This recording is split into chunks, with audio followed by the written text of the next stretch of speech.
Tiap awal tahun, kita pasti punya resolusi atau cita-cita yang harus kita capai di akhir tahun nanti.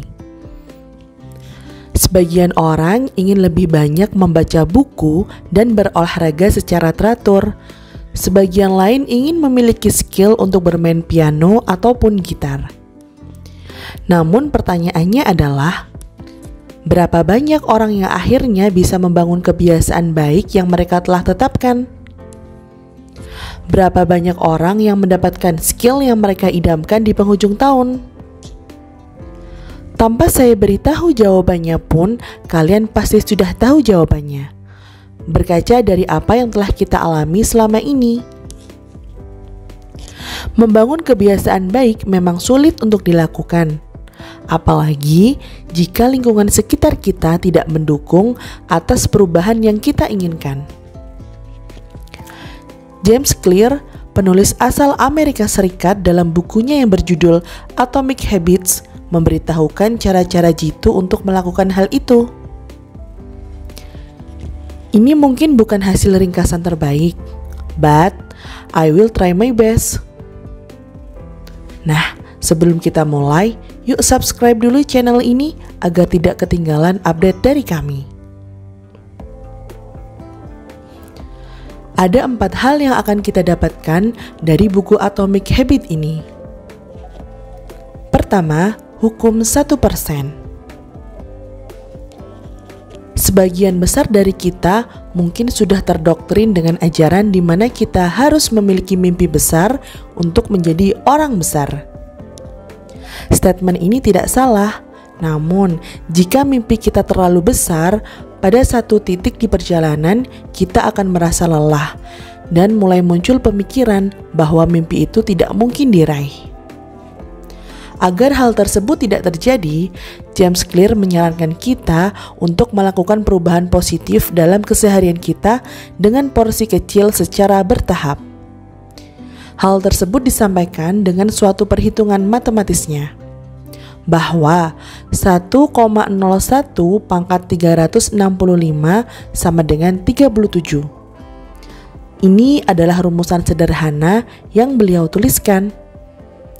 0,01 atau 1% itu sangatlah kecil, namun sangat berarti di sini.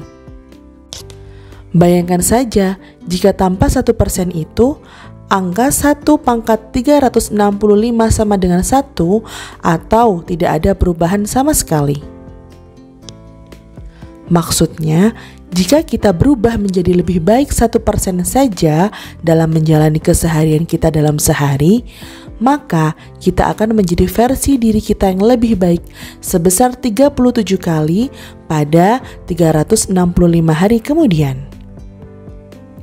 Namun di dunia yang semuanya serba cepat ini, kita ingin melihat perubahan dari apa yang kita lakukan secara instan. Kita sulit untuk melihat sesuatu yang memiliki manfaat secara jangka panjang. Hal ini yang terkadang membuat kita lebih mudah untuk tergelincir pada kebiasaan buruk. 2. Abaikan tujuan. Fokus perbaiki sistem. Misalkan si Tono sebagai mahasiswa dengan kemampuan rata-rata ingin mendapatkan nilai A di ujian akhir dari salah satu mata kuliah tertentu.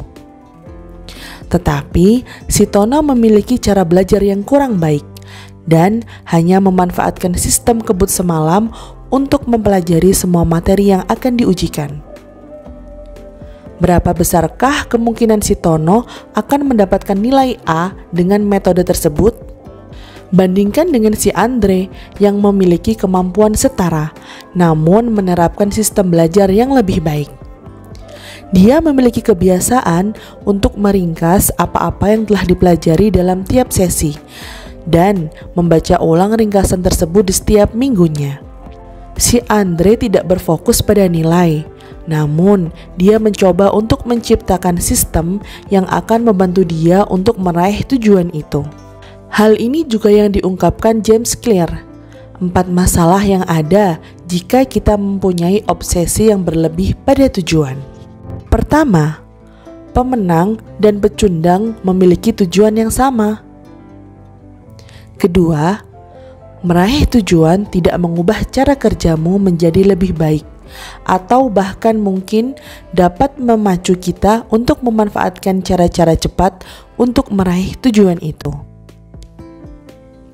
Ketiga, tujuan membatasi kebahagiaan kita, atau kita hanya akan bahagia ketika tujuan telah diraih. Keempat, tujuan hampir selalu bertolak belakang dengan hal-hal yang memiliki manfaat jangka panjang, atau masih berhubungan dengan poin kedua.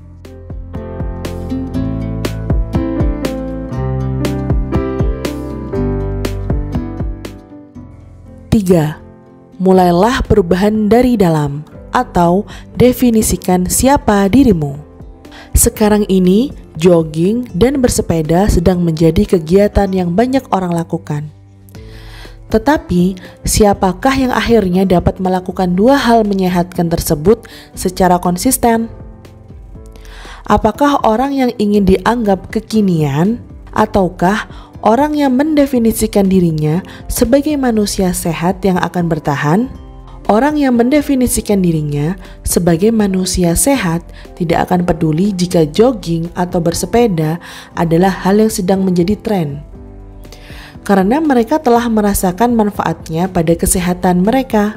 Menurut James Clear, motivasi terbaik adalah ketika suatu kebiasaan menjadi bagian dari identitas kita.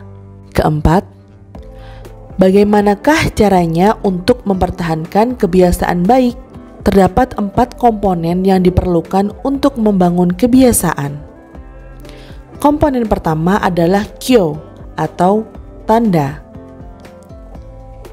Cue memberi sinyal kepada otak kita bahwa ini adalah saatnya untuk melakukan kebiasaanmu. Misal, kamu ingin mempunyai kebiasaan untuk menulis jurnal tentang keseharianmu.